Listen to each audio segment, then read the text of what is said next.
Eclesiastes capítulo 4 diz que é melhor serem 2 do que 1. E agora, mais do que nunca, eu estava sentindo isso. A minha amiga partiu. E agora estávamos na hora de iniciar as construções do projeto. Iniciamos por o que nós chamamos aqui de caixa d'água, que seria uma construção para realmente colocarmos as caixas d'água e fazermos o sistema de irrigação gota a gota, que é o que precisávamos para iniciarmos o nosso projeto. Gente, só Deus sabe o quão difícil foi isso. A construção saiu muito mais cara do que esperado. Os problemas que nós tivemos foram dobrados e eu estava sozinha e parecia que todo mundo só queria me sabotar. Pode ser coisa da minha cabeça, não estou me fazendo aqui de vítima. Estou dizendo a minha visão de tudo o que aconteceu. Graças a um pequeno problema que nós tivemos com o nosso poço, nós não pudemos fazer o sistema de irrigação. Tivemos que ir para a justiça e alguns de vocês já sabem o final dessa história. Mas pelo menos nosso vilarejo teve água abundante para usar.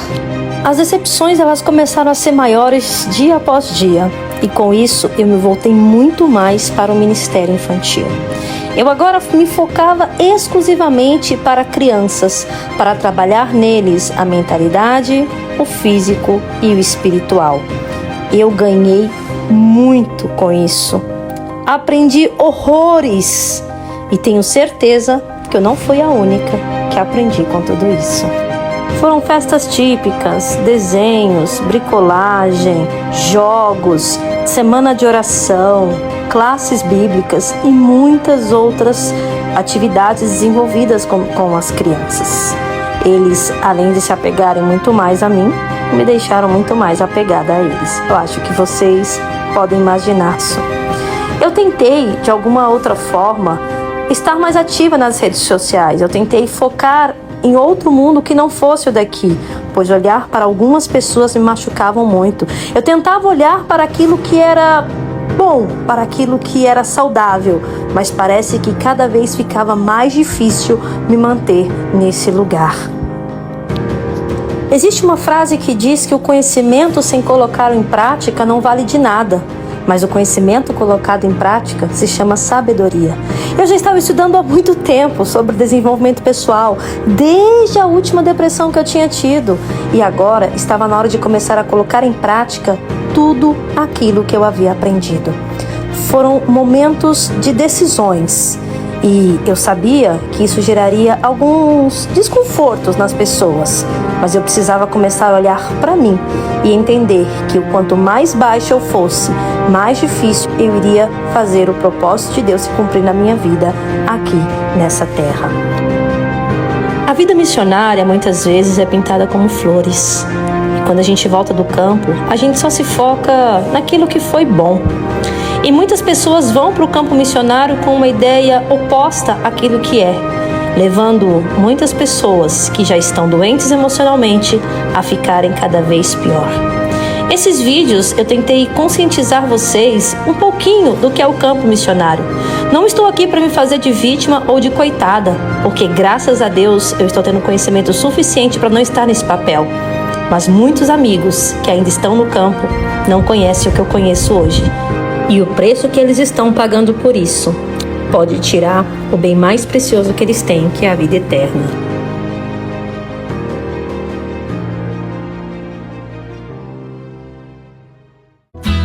Existe uma lei chamada Lei da Atração, que diz que você atrai tudo aquilo que você realmente quer. Eu gosto de chamá-la de lei bíblica, pois nós colhemos o que plantamos. Eu já estava me dedicando muito para as crianças e o resultado dessa dedicação me trouxe ainda mais oportunidade de trabalhar para elas. Quem me conhece sabe o quanto eu amo o Ministério de Desbravadores. E aqui eu descobri a paixão pelos aventureiros. E nesse ano eu tive a oportunidade de participar do primeiro Campuri e do primeiro Aventuri da Associação Adventista do Benin. Em ambos eu tive a participação ativa. Com os aventureiros eu desenvolvi as atividades das classes regulares e palestrei para os líderes do departamento infantil. Para os desbravadores, eu ensinei líderes a ensinarem a classe de amigo, conduzi líderes às atividades diárias e coordenei as atividades recreativas para os acampantes. Embora tudo tenha sido muito diferente do que eu já conhecia, eu amei os desafios propostos. Aliás, eu adoro desafios. Acho que já deu para perceber, né? Conhecer pessoas de todos os lugares do país e ainda desenvolver amizades construtivas de respeito não tem preço. Pelo fato do Campuri e Aventuri terem ocorrido no sul do país, pouquíssimas pessoas do norte puderam participar. Ao total, foram 9 pessoas, contando comigo. Por isso, programamos um acampamento distrital do norte.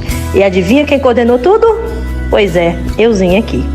Tivemos 5 distritos e mais de 80 pessoas acampadas no vilarejo de Cuquá, um vilarejo bem difícil de entrar.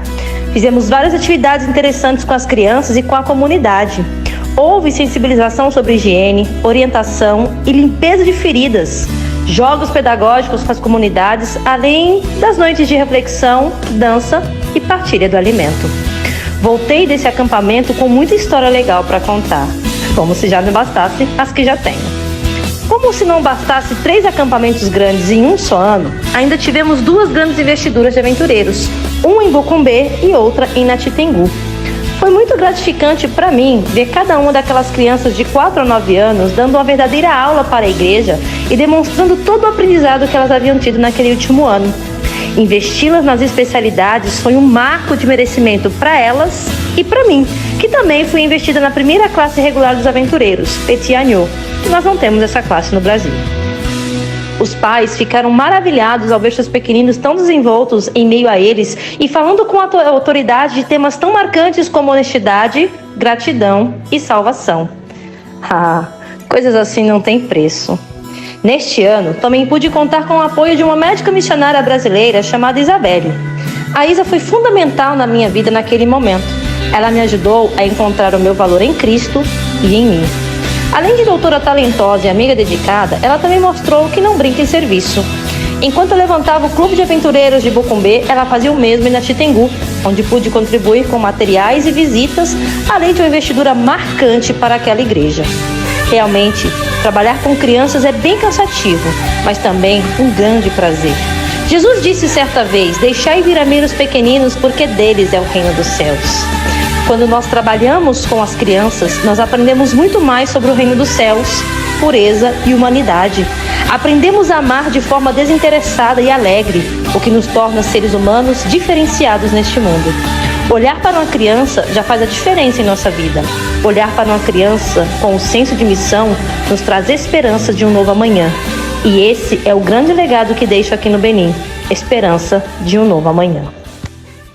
Cortella diz no seu livro Qual é a Sua Obra? O seguinte: quando o modelo de vida leva ao esgotamento, é hora de parar e avaliar se vale a pena continuar no mesmo caminho. Confesso que eu já não me sentia bem onde eu estava. E sim, eu me sentia esgotada. Além disso, o país começou a sofrer ataques e eu estava na considerada zona vermelha. Não posso falar muito sobre isso. Eu queria tirar férias e avaliar um pouco a minha vida e refletir nas decisões que eu precisava tomar. Porém, eu não dispunha de recursos monetários suficientes para fazê-lo. Então me cadastrei em um projeto agrícola, na Grécia, e fui aceita. Pouco tempo antes do meu embarque, o proprietário do projeto entrou em contato comigo dizendo que o projeto entraria em pausa para acolher refugiados ucranianos. Ali, eu entendi que não importa para onde eu vá, existe um senso de missão humanitária em mim, preparado exclusivamente para mim. Passei 17 dias numa ilha maravilhosa chamada Paros. E lá eu conheci o Stratis, dono da fazenda de azeitonas, que me proporcionou experiências extraordinárias. Eu aprendi muito com ele e ainda pude colocar em prática todo o meu conhecimento com 2 famílias ucranianas. O Senhor conhece os desejos mais íntimos do coração humano e comigo não foi diferente. Quando eu estava na faculdade de filosofia, eu sonhava em conhecer Atenas e os lugares por onde passaram os grandes filósofos. Eu tinha o desejo de estar onde Paulo esteve e eu tive essa oportunidade. O Senhor honra os seus filhos e como eu estava ao lado da minha amiga Liz, eu saí da Grécia e fui estar com ela por uma semana. Como foi bom ouvi-la e ser cuidada. Ao voltar para o Benin, eu já tinha certeza que deveria sair de lá. Primeiro, por motivos de segurança física, pois eu já não podia circular livremente. Até para ir ao mercado, eu precisava avisar a polícia que eu estava indo. E segundo, pelo meu bem-estar psicológico.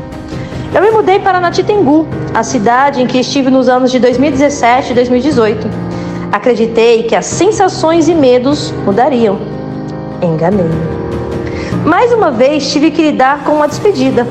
A Isa estava voltando para o Brasil, mas o Senhor, na sua infinita bondade, trouxe de volta a Valquíria, para os íntimos, Val.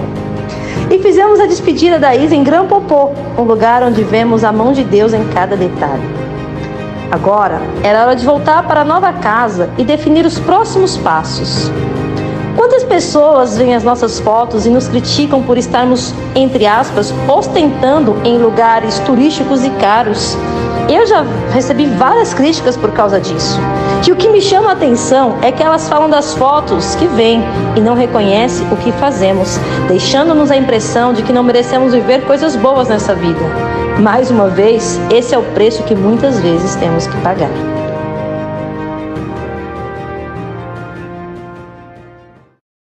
(2022) foi o ano de decisões.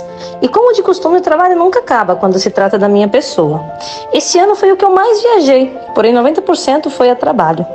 Além de continuar apoiando no Clube de Desbravadores e Aventureiros, tínhamos alguns projetos em mente. Junto com o pastor associado de jovens, nós percorremos algumas igrejas que fazem parte do norte e nordeste do Benin para formações de líderes de desbravadores e aventureiros. Foi extremamente importante para pessoas de vilarejos remotos receberem nossa presença e formação de forma direcionada a eles.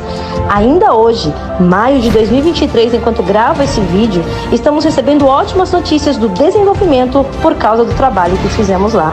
Louvado seja o Senhor por isso. Mas uma situação inusitada é que uma das igrejas fizeram uma grande plantação de milho para poder conseguir recursos e reformar a igreja. E o pastor pediu que eu fizesse uma atividade para eles nesse lugar. Até aí, tudo bem. Mas, meus amigos, para chegar ao lugar foi só pela graça do Senhor. Tive que descer da moto 4 vezes para atravessar uns riachos, e um deles era num penhasco.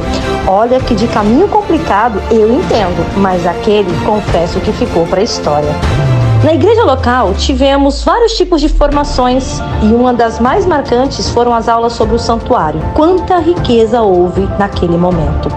Também em 2022, eu tive o privilégio de ver um dos estudantes que nós enviamos à universidade se formar em contabilidade.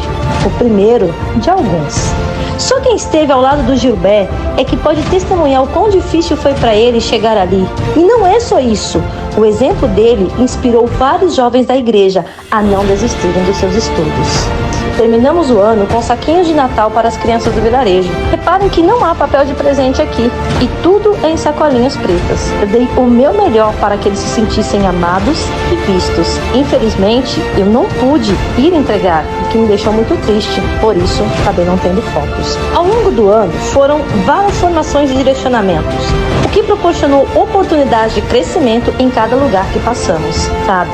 A maior contribuição que podemos dar como missionários é o conhecimento, pois através dele, crianças encontram acesso para crescer, se desenvolver e tornarem-se cidadãos diferenciados neste mundo.